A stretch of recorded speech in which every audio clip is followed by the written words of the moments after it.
Good evening friends, welcome to channel. நான் உங்கள் திவாகர் சௌந்தரராஜன். முதல்ல டிஸ்க்ளைமரை பார்த்துருங்க, அதுக்கப்புறம் நிஃப்டி பர்ஃபார்மன்ஸை பார்ப்போம். இன்னைக்கு வீக்கெண்டு, இன்னைக்கு ஒரு கேப் டவுன் தான் எதிர்பார்க்கறது தான். அந்த ஜியோபொலிட்டிக்கல் கண்டிஷனால கேப் டவுன் இருக்கிறதுன்னு அவசியம் கிடையாது. நம்ம நேற்று வீடியோலேயே பார்த்துருந்தோம், நிஃப்டி கம்பேர் பண்ணும்போது மார்க்கெட் கேப் டவுன் தான் ஆகும்னு. அதேமாதிரி கேப் டவுன் ஆகிடுது. ஸோ நம்ம ஃபஸ்ட்டு கேண்டில் தேதி படி எங்கே ஓப்பன் ஆகுது அப்படின்னு பார்க்கணும். ஃபஸ்ட்டு கேண்டில் செல்லிங் கேண்டில், அப்போ டவுன் சைடுக்கு தான் ப்ராபிலிட்டி அதிகம். பட் ஆனால் அது எங்கே வந்திருக்குன்றதை பார்க்கணும். கரெக்டாக சப்போர்ட்டில் வந்திருக்கு. ஸோ சப்போர்ட்டில் வந்துன்னா செல்லர் வந்து அவ்வளோ ஸ்ட்ராங் கிடையாது. ஸோ நம்ம தைரியமாக அடுத்த கேண்டிலே செல்லிங் ஷார்ட் ஆப்ஷனுக்கோ இல்லை புட் ஆப்ஷனுக்கோ நம்ம போக முடியாது. We have to wait. ஏன்னா அந்த சப்போர்ட்டை பிரேக் டவுன் பண்ணி ஒரு ரீடெஸ்ட் எடுத்தால் தான் நமக்கு புட் சைடு என்ட்ரி. அதே மாதிரி அந்த செல்லிங் கேண்டில் ஒரு பையிங் கேண்டில் வின் பண்ணால் we can go for long. Target வந்து நெக்ஸ்ட் ரெசிஸ்டன்ஸு என்ன ஆச்சுன்றதை பார்ப்போம். இதில் ஒன்று கவனிக்க வேண்டியது, ஃபஸ்ட்டு கேண்டில் பார்த்தீங்கன்னா open is equal to high mean மேலே விற்கிறதும் இல்லை, கீழே பெருசாக விற்கவும் இல்லை. So open is equal to high அப்படின்னாலே மேலே போகிறதுக்கு ப்ராபபிலிட்டி ரொம்ப கம்மி. அது ஒரு strategy. Open is equal to low கேள்விப்பட்டிருப்பீங்க. அதேமாதிரி ஓப்பன் இஸ் ஈக்குவல் டு ஐ அப்படின்னு சொல்லிப்போம். Open is equal to low அப்படின்னா ஸோ மார்க்கெட் எடுத்தோடனே ஃபுல்லாக போகுது, அதுக்கு கீழே வரல, ஸோ பையர்ஸ் வந்து ஸ்ட்ராங்காக இருக்காங்கன்னு அர்த்தம். அதேமாதிரி ஓப்பன் இஸ் ஈக்குவல் டு ஐ அப்படின்னா அப்போ செல்லர் ஸ்ட்ராங்காக இருக்காங்கன்னு அர்த்தம். ஸோ அப்போ நமக்கு வந்து பை சைடு நம்ம போக முடியாது. அதை பிரேக் அவுட் ஆனால் தான் பை சைடு போக முடியும். செல் சைடு போகலாம் அப்படின்னா சப்போர்ட் இருக்கிறதுனால சப்போர்ட்டை உடைச்சி ஒரு ரீடெஸ்ட் கொடுத்தாதான் நம்ம சப்போர்ட் ஷார்ட் சைடுக்கு போக முடியும். அது வரையும் நமக்கு ட்ரேட் கிடையாது. அதே மாதிரி ஃபஸ்ட்டு கேண்டிலோட ரேஞ்சு பார்த்தீங்கன்னா கிட்டத்தட்ட 100 பாயிண்ட். 100 பாயிண்ட் போது மோஸ்ட்லி ஏதாவது ஒரு பிரேக் அவுட் ஆனால் தான் நம்ம எடுக்க முடியும். ஜஸ்ட் லைக் தட் எடுக்க முடியாது. ஏன்னா பெரிய ரேஞ்சு 100ன்றது almost 50% off the daily range. So market அதே மாதிரி பார்த்தீங்கன்னா அந்த ரேஞ்சுக்குள்ளேயே தான் கிட்டத்தட்ட 2 மணிக்கு ட்ராவல் ஆயிருந்தது. இந்த மாதிரி நீங்கள் ஒரு பெரிய ரேஞ்ச் வந்தாலே நீங்கள் வந்து ஒரு பாக்ஸ் மாதிரி போட்டுருங்க. பாக்ஸை மாதிரி போட்டு எப்போ பிரேக் டவுன் ஆகுதோ அப்போ தான் நமக்கு என்ட்ரி. எய்தர் அப் சைடு ஆனாலும் சரி, டவுன் சைடு ஆனாலும் சரி. இப்போ இதே தான் நேத்திக்கு நடந்தது. பார்த்தீங்கன்னா நேத்திக்கு அதே மாதிரி தான் நடந்தது. அதுக்கப்புறம் மத்தியானம் மேலே இதுக்கு மேலே மார்க்கெட் கீழே இறங்காதுன்னு ஷார்ட் எடுத்தவங்களாம் ஷார்ட் கவரிங் போனதுனால மார்க்கெட் மேலே போச்சு. நம்ம நேற்றுக்கு தெளிவாக சொல்லியிருந்தோம் வீடியோவில், இது ஒன்லி ஷார்ட் கவரிங் ரேலி, இது நாட் லாங் பில்டப், இது மார்க்கெட் மேலே போகிறதுக்கான பாசிபிலிட்டி இல்லை. Only sell on rise concept தான் நம்ம ஒர்க் பண்ணணும். நம்ம ஜியோ பொலிட்டிக்கல் டென்ஷனுக்குள்ளேயும் கால் சைடு ஃபோக்கஸ் பண்ணக்கூடாதுன்னு நம்ம தெளிவாக சொல்லியிருக்கோம். ஸோ அதே தான் இன்றைக்கி நடந்தது. இன்றைக்கி மார்க்கெட் ஈவெண்ட்டோ சப்போர்ட்டில் பண்ணாலும் நமக்கு ஒரு ப்ரைஸ் கன்ஃபர்மேஷன் கிடைக்கல. மார்க்கெட் ஆல்மோஸ்ட் கிட்டத்தட்ட 1:30 மணி வரையும் அதே ரேஞ்சிலேயே தான் இருந்தது.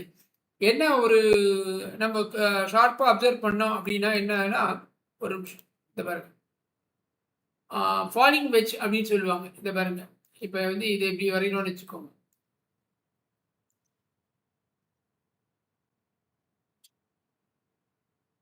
ஸோ இதுதான் ஃபாலிங் வெட்ஜுன்னுவாங்க. ஸோ இந்த மாதிரி கீழே லோ வச்சுட்டே போகிறது.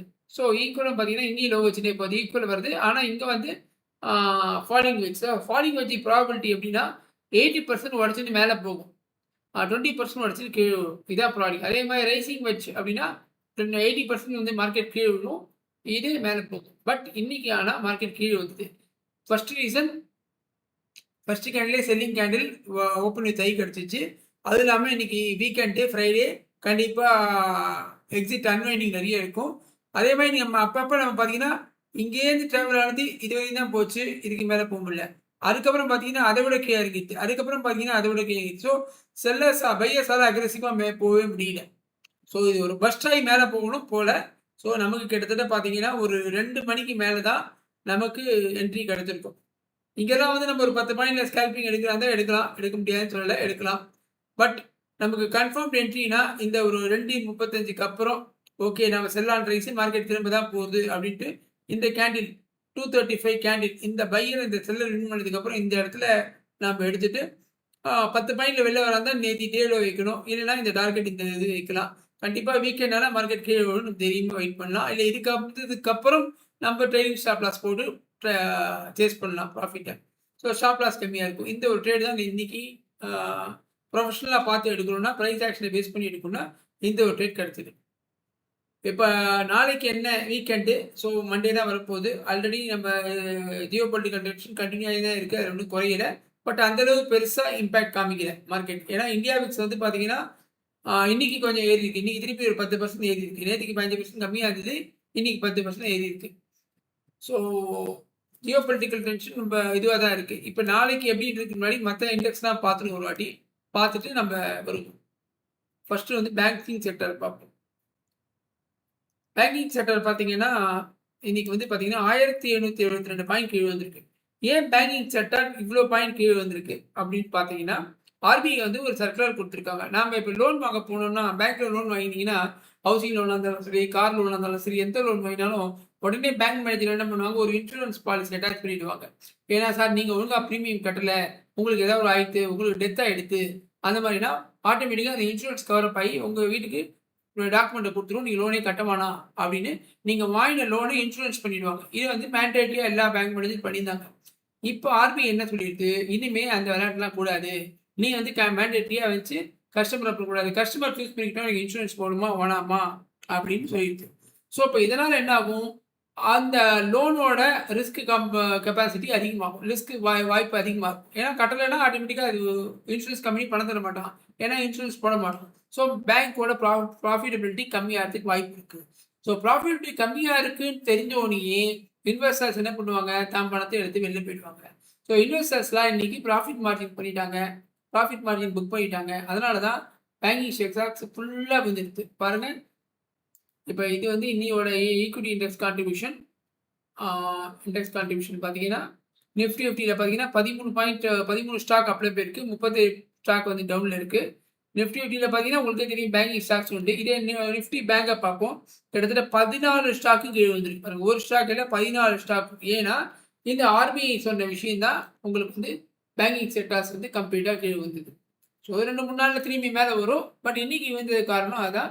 ஸோ இன்வெஸ்டர்ஸ்லாம் ப்ராஃபிட் புக் பண்ணிட்டு வெளில போயிட்டாங்க. ஏன்னா கண்டிப்பாக லோன் இன்சூரன்ஸ் கூடாது அப்படின்னா திரும்பி போய் லோன் டிஃபால்ட் இருக்கும். லோன் டிஃபால்ட் ஆச்சுன்னா ஆட்டோமேட்டிக்காக பேட் டெட்ஸ் வரும், ஆட்டோமேட்டிக்காக பேங்கோட ப்ராஃபிட் கம்மியாகும். இதெல்லாம் ஒரு சைக்கிளிக். ஸோ இதுதான் பேங்கிங் செக்டரில் நடந்தது, அதனால தான் மார்க்கெட் கீழே வந்திருக்கு. ஸோ அடுத்தது வந்து mid cap and small cap, அது ஆஸ் யூஸ்வலாக நிஃப்டி ப்ரொபோர்ஷனட்டாக அதே லெவல் தான் அடி வாங்கியிருக்கு. இன்றைக்கி பார்த்தீங்கன்னா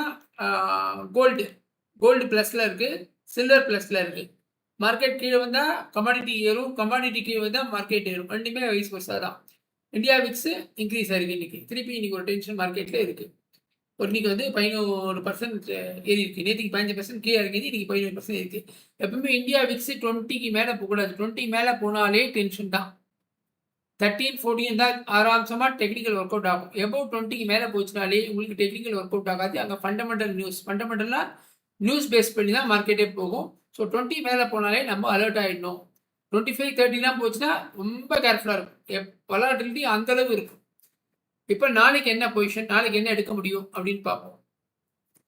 இப்போ மார்க்கெட் வந்து ரொம்ப க்ரூஷியல் சப்போர்ட்டில் இருக்குது, 24,450 இருக்குது. நாம் என்ன ஃபீல் பண்ணுறோம் அப்படின்னா, இப்போ இங்கே இது அப்படியே நீங்கள் வந்து நிஃப்டியை வந்து டே வைஸில் வச்சுப்பாங்க. இப்போ வந்து உங்களுக்கு ஹைட் பண்ணிட்டேன்.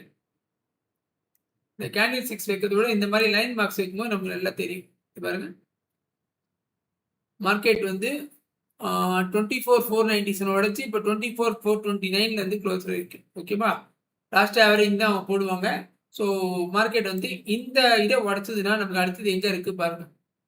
இந்த 24,300 இந்த ஜோன் இருக்கு பார்த்தீங்களா, இந்த ஜோனை உடச்சிச்சுன்னா மார்க்கெட்டு உங்களுக்கு அதோட 25,000 23,900க்கு போயிடும். அதுதான் பிரச்சனை. இதை உடச்சிச்சுன்னா மார்க்கெட் 24,000 ஆல்மோஸ்ட் 23,900க்கு போயிடும். அதை உடச்சிச்சுன்னா மார்க்கெட்டு 22,000 வரையும் போகிறதுக்கு வாய்ப்பு இருக்குது.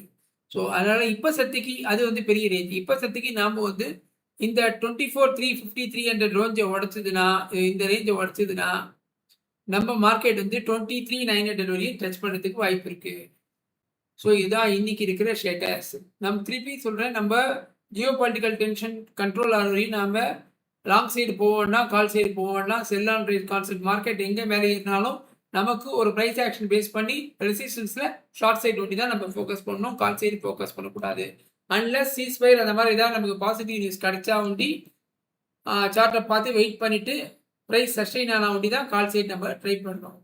ஸோ இப்போ நாளைக்கு எப்படி நமக்கு ட்ரேட் பண்ண முடியும், ஸோ ஓப்பன் இன்ட்ரெஸ்ட் நம்ம பார்த்துட்டோம். ஸோ மார்க்கெட் வந்து பார்த்தீங்கன்னா புட் சைடில் எல்லாருமே அன்வைன் பண்ணிட்டு இருக்காங்க. பாருங்க இதெல்லாம் அன்வைன் பண்ணிட்டு இருக்காங்க. ஸோ நமக்கு சப்போர்ட் பார்த்தீங்கன்னா 24,000 தான் மார்க்கெட் இருக்கு. அதுதான் நம்ம சார்ட் பண்ணி பார்க்குறோம். ஸோ இந்த 23,900 வரையும் போகிறதுக்கு வாய்ப்பு இருக்குது மார்க்கெட் டவுன் சைடில். அப் சைடில் இப்போ சதிக்கு எதுவுமே நம்ம சொல்ல முடியாது. அடுத்தது வந்து எஃப்ஐ டேட்டா பார்ப்போம். நேற்று வரைக்கும் தான் டேட்டா வந்திருக்கும். சொஷியல் அவங்க செல் அடிச்சு தான் போயிட்டு இருக்காங்க. இப்போ நேற்றுக்கு வந்து 3,752 க்ரோஸ் விற்றுருக்காங்க. அவங்க லாங் ஷார்ட் ரேஷியோ பார்த்தீங்கன்னா கம்மியாகிட்டே இருக்குது. ஸோ கம்மியாகிட்டீங்கன்னா மார்க்கெட் வந்து வீக்காக இருக்குன்னு அர்த்தம். இப்போ நாளைக்கு எப்படி ட்ரேட் பண்ணலாம் அப்படின்னு பார்த்தீங்கன்னா இதை நான் ரிமூவ் பண்ணிடுறேன்.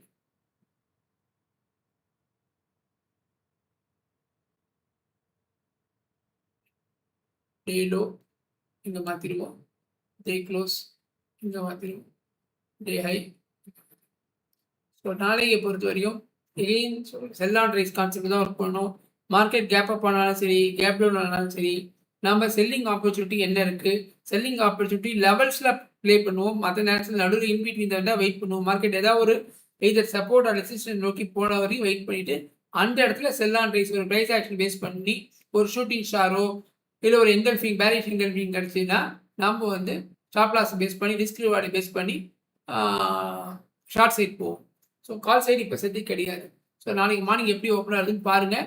25,000க்கு மேலே ப்ரைஸ் சஸ்டெயின் ஆனால் தான் நமக்கு call side. Otherwise call side இப்போ செட்டுக்கு கிடையாது. அதை ஒன்று மைண்டில் வச்சுக்கோங்க. இப்போ நாளைக்கு மார்க்கெட் வந்து இந்த இடத்துலயே ஓப்பன் ஆகி மேலே போச்சுன்னா இந்த இடத்துல நம்ம ஷார்ட் சைட் ட்ரை பண்ணலாம். அதே மாதிரி கீழே வந்தாலும் வெயிட் பண்ணிவிட்டு இங்கே ரீடெஸ்ட் எடுத்து திருப்பி கீழே போகிறதுக்கு வெயிட் பண்ணலாம். ஸோ மொத்தம் நம்ம ஷார்ட் சைட் தான் ஃபோக்கஸ் பண்ணுறோம், லாங் சைடு ஃபோக்கஸ் பண்ணல. ஐ திங்க் இந்த வீடியோ உங்களுக்கு பிடிச்சிருக்குன்னு நினைக்கிறேன். பிடிச்சிருந்தா லைக் பண்ணுங்கள், ஷேர் பண்ணுங்கள். சேனலை சப்ஸ்கிரைப் பண்ணாதவங்க சப்ஸ்கிரைப் பண்ணுங்கள். கமெண்ட்ஸை மறக்காமல் போஸ்ட் பண்ணுங்கள். Thank you friends.